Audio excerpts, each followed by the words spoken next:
Hi friends, ఇదైతే మనకి APSRTC అనమాట.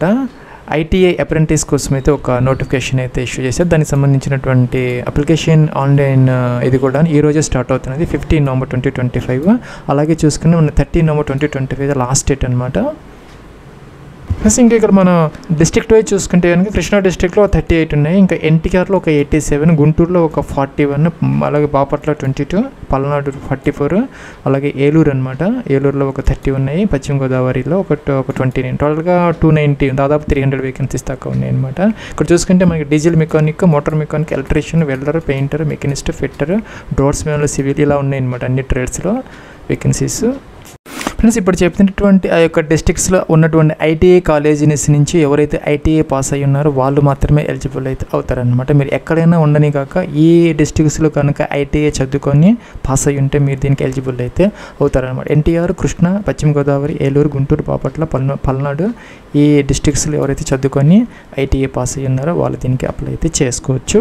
లాగిన్ ఉంటుంది అనమాట. దీనికి apprenticeshipindia.gov.in అని దాంట్లోకి వచ్చేస్తే క్యాండిడేట్ తీసుకోవాలి. క్యాండిడేట్ తీసుకుంటే మనకి ఇక్కడ లాగిన్ అనేది వస్తుంది. ప్లస్ ఇక్కడ క్యాండిడేట్ లాగిన్ అనమాట. ఇది ఇక్కడ ఏం చేయాలి, ఈమెయిల్ ఐడి క్యాప్చర్ ఎంటర్ చేయాలి, సబ్మిట్ అనాలి. మీకు ఫోన్కి ఒక ఓటీపీ వస్తుంది, ఎంటర్ చేసేసి లాగిన్ అయితే అయిపోవచ్చు. ప్లస్ లాగిన్ అయితే అయ్యామన్నమాట. ఇక్కడ చూసుకుంటే మనకి లెఫ్ట్ సైడ్ మై ఆపర్చునిటీస్ అని ఉంటుంది, దాని మీద క్లిక్ అయితే చేయాలి అప్లై చేసేదానికి.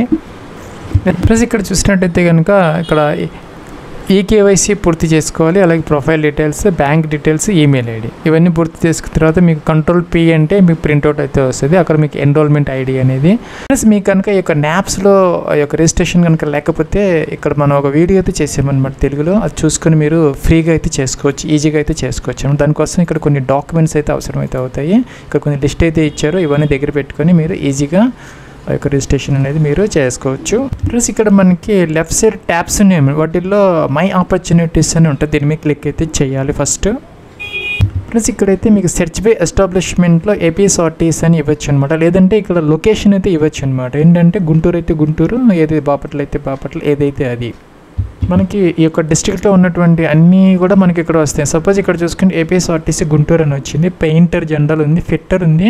ఇక్కడ మనకి డ్యూరేషన్ అంటే 25 months లేకపోతే ఎంత డ్యూరేషన్ మనకి ట్రైనింగ్ ఇస్తారనేది ఉంటుంది అనమాట. వ్యూ అంటే డీటెయిల్స్ అనేది మీరు చూసుకోవచ్చు అనమాట. అప్లై అంటే అప్లై చేసినట్టు అవుతుంది.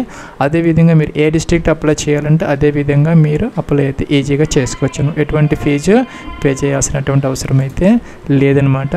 సో మీరు కనుక దీనికి సెలెక్ట్ అయితే కనుక ఒక షార్ట్ లిస్ట్ చేసి మీ ఈమెయిల్ ఐడికి ఒక మెయిల్ అయితే పంపిస్తారు. అప్పుడైతే ప్లస్ మనకి ఇక్కడ అడ్రస్ ఇచ్చారనమాట. ఏపీఎస్ఆర్టీసీ చెరువు సెంటర్ అనమాట, విద్యాధరపురం, విజయవాడ. ఎక్కడైతే మనకి జోనల్ స్టాఫ్ శిక్షణ కళాశాల అయితే ఉంటుంది, అక్కడైతే మీకు ఆ యొక్క డాక్యుమెంట్స్ వెరిఫికేషన్ కోసం అయితే కాల్ చేస్తారు. ఎటువంటి ఎగ్జామ్ కానీ ఏమీ లేదనమాట. ఫీజు మాత్రం 100 రూపీస్ మాత్రం ఆ రోజు పే చేయాలి, ఇప్పుడైతే అవసరం లేదు అప్లై చేస్తున్నప్పుడు.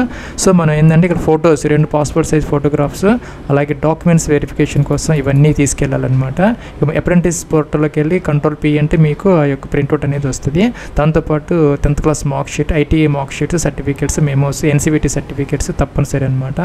అలాగే ఎస్సీ ఎస్టీ ఓబీసీకి సంబంధించినటువంటి బీసీకి సంబంధించినటువంటివి, అలాగే ఎన్సీసీ, పాన్ కార్డు, ఫొటోస్ ఇవన్నీ కూడా తీసుకొని ఆ రోజు జిరాక్స్ కాపీస్ అక్కడికి వెళ్ళాల్సిన అవసరం అయితే వస్తుంది. దానికన్నా ముందు మీరు ఇక్కడ ఈ యొక్క న్యాప్స్ పోర్టల్ తప్పనిసరిగా ఈ ఆధార్ కేవైసీ చేసుకోవాలి, ఆధార్ కార్డ్ నెంబర్ ఇచ్చి వెరిఫై చేసుకోవాలి, అలాగే బ్యాంక్ డీటెయిల్స్ కూడా ఎంటర్ చేసుకోవాలన్నమాట స్టైఫండ్ ఇచ్చే దానికోసం. ఇవన్నీ పూర్తి చేసుకుని 100% ప్రొఫైల్ కంప్లీట్ అయిపోతే సరిపోతుంది. మీన్స్ మీరు గతంలో ఎక్కడ కూడా అప్రెంటిస్ ట్రైనింగ్ తీసుకోకుండా ఫ్రెషర్ అయితే అయ్యి ఉండాలి. ఫ్రెషర్స్కి మాత్రమే ఈ యొక్క అవకాశం అనేది ఉంటుంది అన్నమాట.